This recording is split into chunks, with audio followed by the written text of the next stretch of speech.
So much of your work has been about helping people blossom to their fullest potential, to live a full-fledged life.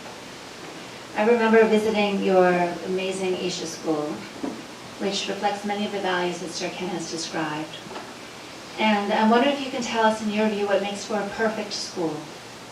And how does Isha or any of your schools address the natural longing in a human being to know? I'm glad that there's no perfect school anywhere,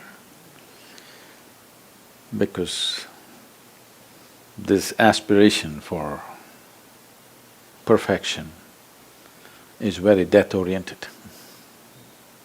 It's something that most people have missed. The nature of life is, it's never perfect. Only death is perfect. Never has death happened imperfectly. Never has life happened perfectly.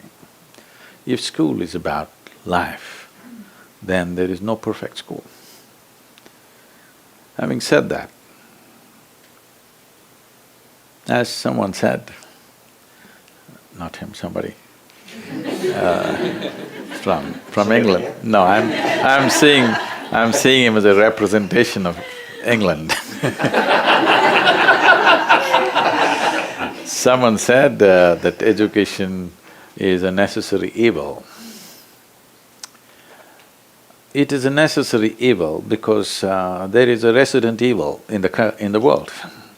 We have very convoluted aspirations, in the sense, largely, most part of the education is trying to manufacture cogs for the larger machine that we have built. Our children are the fuel, unfortunately. We have to put them into some slot where they'll function well. And when we say the world is no more about people. The world is about the economic engine that we are driving. It's become bigger than us. We have to keep the engine going. We're scared to stop it for a moment. We have to keep going. Now, the problem is this, that we have created a world, if our economies fail, we will be depressed. If our economies succeed, we'll be damned for good.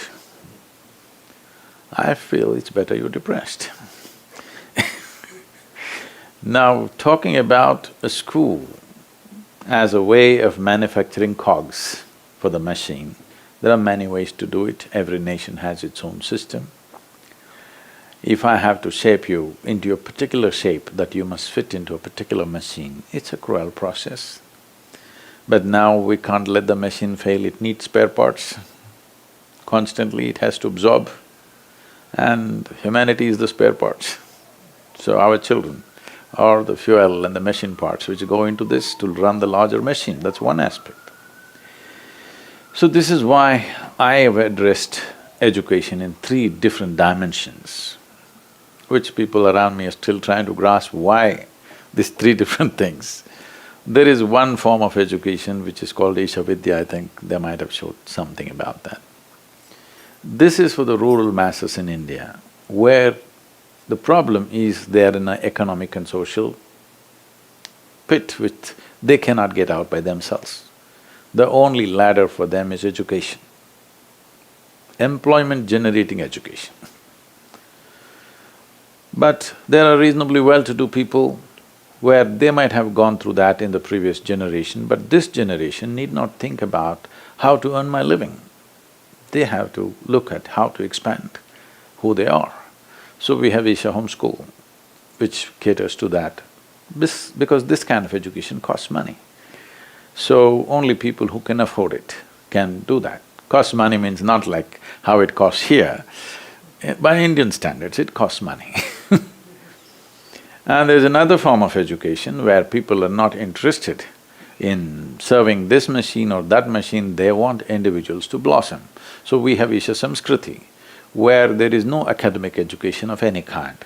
They only learn music, dance, art, Sanskrit language, Kalari, which is the mother of all martial arts, and classical dance, classical music, yoga, English language as a passport to the world. So these children are a treat to watch. This is how children should have been. Just to give you a glimpse of what it is, at the age of 15, for 3 years they go into monastic life. Compulsorily they must go on, compulsorily they must come out at 18. They cannot continue. They'll take a monastic life for 3 years, but after 3 years they cannot continue, they have to discontinue that and get back to normal life. This is for discipline and focus. So I was to initiate these 15-year-olds and these 60 days they are going through, from morning 3:30 to 9 in the evening, they are going through almost 8 hours of meditation, varieties of sadhana, completely silent for 60 days. 15-year-old kids, totally silent. So I want to… just another 5 days left for the initiation, I want to see how they are, and I go there at 3:30 in the morning to see them. All these kids are just sitting like this, unmoving. I just looked at them and they were literally glowing. I sat there and wept because I have never seen children like this in my life. Definitely I was not like this when I was 15. I was nowhere near what they are today. But you can't make the entire world like that. This is an ideal to work towards. The idea of this kind of schooling is just to develop human body and human brain without any intention. Without any intention as to what they should become. They can become whatever they want. Only thing is, human body and human mind should grow to its fullest capability, and attention is the main thing. An indiscriminate and unprejudiced attention is what we're trying to evolve in the children, that they learn to pay attention to everything the same way, that you don't divide the world as something as good and something as bad, something high, something low, something divine, something devil, something filthy, something sacred. No, you learn to pay the same attention to everything. This is the fundamental of this form of education.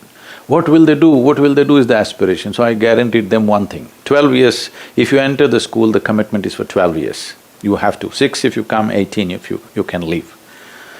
So they asked me, what will the children do? I said, one thing I'll assure you, we will not give you a certificate in the end. They said, Sadhguru, what? I said, did anybody ask me, what is my certification? Only in the American embassy they asked me. When I… almost 20 years ago or 18 years ago, when I went to apply for the visa to come to United States, the Consul General wanted to meet me, she was a lady. I went to meet her and she said, yes, I know what you've done and all this, but do you have a yoga certification? Because in America you will need this. I said, if I had asked for a certification from my guru, he would have killed me, so I don't have. So I said, no certification, because doors in the world may open little slowly for you, but when they open, they stay open. Because… not because of qualification, but by competence you open doors.